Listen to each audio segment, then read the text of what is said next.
ଆଜି ରାତିରେ ସେ ଝିଅ ତୁମକୁ ଫୋନ୍ କରିକି ଘରକୁ ଡାକିବ ଆଉ ଯାହା ଚାହିଁବେ ତାହା କରିବାକୁ ଦେବ।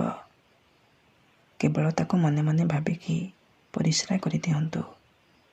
ତାପରେ ଦେଖିବେ ଚମତ୍କାର। ହଁ ଦର୍ଶକ ବନ୍ଧୁ, ଯଦି ଆପଣ କେଉଁ ଝିଅକୁ ମନେ ମନେ ଭଲ ପାଉଛନ୍ତି, ପଡ଼ିଶା ଘର ସୁନ୍ଦରୀ ଭାଉଜ ଆଡ଼କୁ ଆକର୍ଷିତ ହେଉଛନ୍ତି, କିନ୍ତୁ ଯେତେ ଚେଷ୍ଟା କଲେ ମଧ୍ୟ ତାକୁ ପଟେଇ ପାରୁନାହାନ୍ତି, ତାକୁ ନିଜର ମନ କଥା କହିବାକୁ ଡରୁଛନ୍ତି, ଆଉ ଆପଣ ଚାହୁଁଛନ୍ତି କି ସେ ନିଜେ ଆସି ଆପଣଙ୍କୁ ଭଲ ପାଉଛି ବୋଲି କହୁ, ଆପଣଙ୍କର ସବୁ ଇଚ୍ଛା ପୂରଣ କରୁ, ତେବେ ଆଜିର ଏହି ଭିଡ଼ିଓଟି ଆପଣଙ୍କର ଇଚ୍ଛାକୁ ପୂରଣ କରିବ।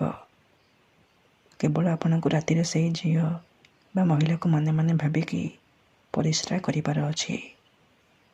ତାପରେ ଦେଖିବେ ଯେଉଁ ଝିଅ ଆପଣଙ୍କୁ ଭାଉ ଦେଉନଥିଲା, ସେ ଝିଅ ଆପଣଙ୍କୁ ପାଗଳି ପରି ଭଲ ପାଇବାକୁ ଲାଗିବ।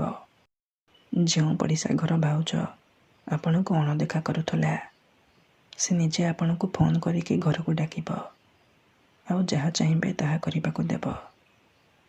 ନମସ୍କାର ଦର୍ଶକ ବନ୍ଧୁ, ଆଜିର ଏହି ଭିଡ଼ିଓଟିରେ ମୁଁ ଆପଣଙ୍କୁ ଶିଖାଇବି ଆପଣ କିପରି ଝିଅ ପଠାଇ ପାରିବେ। ପଡ଼ିଶା ଘର ସୁନ୍ଦରୀ ଭାଉଜକୁ ନିଜ ବଶରେ କରି ତାଠାରୁ ନିଜର ମନ ମୁତାବକ କାମ ହାସଲ କରିପାରିବେ। ଏହି ବଶୀକରଣ ଏତେ ଶକ୍ତିଶାଳୀ କି ଏହାର ପ୍ରୟୋଗରେ ହଜାର ହଜାର ଲୋକମାନେ ଲାଭବାନ ହେଇଛନ୍ତି। ବର୍ଷ ବର୍ଷ ଧରି ଭାଙ୍ଗି ଯାଇଥିବା ପୁରୁଣା ପ୍ରେମକୁ ଫେରାଇ ଆଣିପାରିଛନ୍ତି। ଶାଶୁ, ନଣନ୍ଦ, ଦିଅର, ଭାଉଜ କାହାକୁ ବି ନିଜ ବଶରେ କରି ତାଠାରୁ ନିଜର ମନ ମୁତାବକ କାମ ହାସଲ କରିପାରିଛନ୍ତି।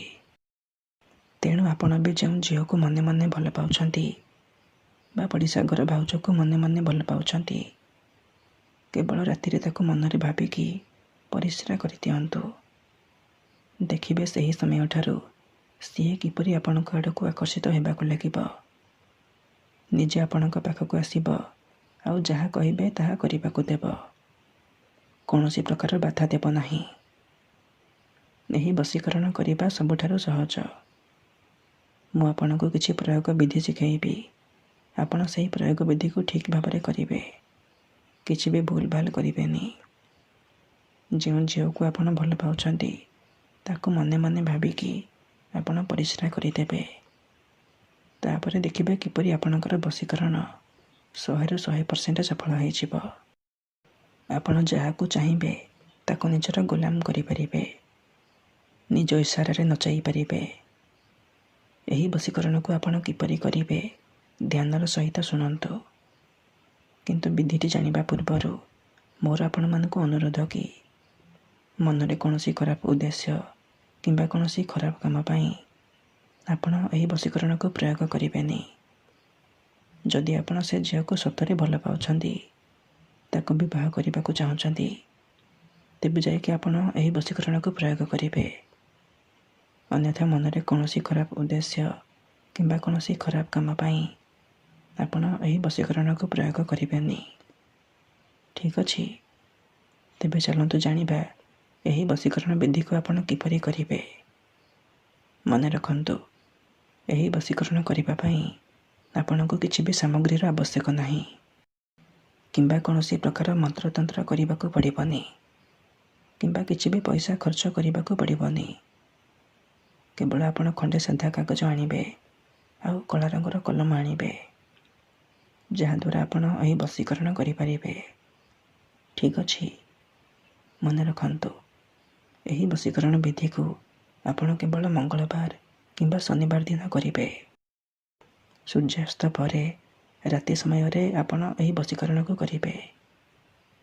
ପ୍ରଥମେ ଆପଣ କ'ଣ କରିବେ, ରାତିରେ ଯେତେବେଳେ ଏହି ବଶୀକରଣକୁ କରିବା ପାଇଁ ଯିବେ, ଭଲ ଭାବରେ ହାତ, ଗୋଡ଼, ମୁହଁ ଧୋଇକି ସଫା ବସ୍ତ୍ର ପିନ୍ଧିକି ଆପଣ ଏହି ବଶୀକରଣକୁ ଆରମ୍ଭ କରିବେ। ପ୍ରଥମେ ଆପଣ ଖଣ୍ଡେ ସାଧା କାଗଜ ଆଣିବେ ଆଉ କଳା ରଙ୍ଗର କଲମ ଆଣିବେ। ତାପରେ କୌଣସି ଏକ ଜାଗାରେ ପଶ୍ଚିମ ଦିଗକୁ ମୁହଁ କରିକି ବସି ପଡ଼ିବେ। ଧ୍ୟାନ ରଖିବେ ଯେମିତି ଆପଣଙ୍କୁ କେହି ଦେଖିବେନି କିମ୍ବା ଅଧାରୁ ଡାକିବେନି। ତାପରେ ଯେଉଁ କାଗଜ ଆଣିଛନ୍ତି, ସେହି କାଗଜରେ ଆପଣ ସେହି ଝିଅ ବା ମହିଳାର ନାମ ଲେଖିବେ, ଯାହାକୁ ଆପଣ ପଠାଇବାକୁ ଚାହୁଁଛନ୍ତି। ତା ପାଖରେ ଆପଣ ନିଜର ନାମ ଲେଖିଦେବେ।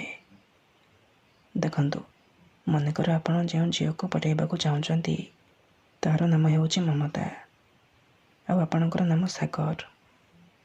ପ୍ରଥମେ ଆପଣ ଲେଖିବେ ମମତା, ତା ପାଖରେ ଆପଣ ଲେଖିବେ ସାଗର। ନାଁ ଲେଖି ସାରିବା ପରେ ତା ତଳେ ଆପଣ 3ଟି ଶବ୍ଦ ଲେଖିବେ, ତ୍ରିମ୍ ତ୍ରିମ୍ ତ୍ରିମ୍। ଏହି 3ଟି ଶବ୍ଦ ଆପଣ ଲେଖିବେ।